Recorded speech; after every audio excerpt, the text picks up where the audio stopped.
Raising our children was filled with joy, excitement, and fear. Nancy and I waited 5 years for our first child. The day we brought him home was one of the greatest days of our lives. That night, as I looked at him asleep in his bed, fear set in as I thought, I have no idea how to raise this child. I'm Dr. Kim, and I lead Awesome Marriage. So my search for parenting answers took me to Proverbs 22:6. Direct your children onto the right path, and when they are older, they will not leave it. Wow, that made so much sense.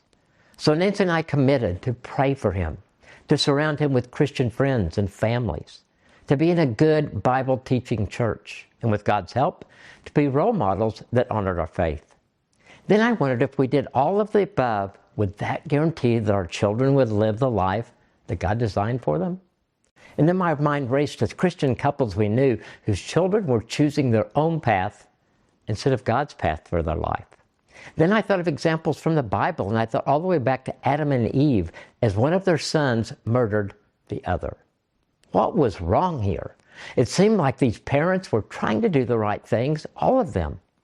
What I learned is that in the Bible there are promises and there are principles. Promises from God are declarations from Him that give us the right of expectation because God never fails to keep His promises. Principles are the things that the Bible teaches us that apply to how we live our lives.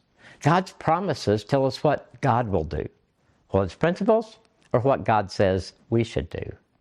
Proverbs 22:6 provides us with a principle. For us, that began to soak in, and actually it took a heavy weight off of us.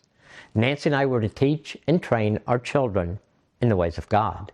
We were to be obedient to God in our role as parents. That was what we were supposed to do. God would be with us every step of the way. He gave us wisdom, encouragement, and guidance. It was a partnership between us and God that allowed us to release our children to Him.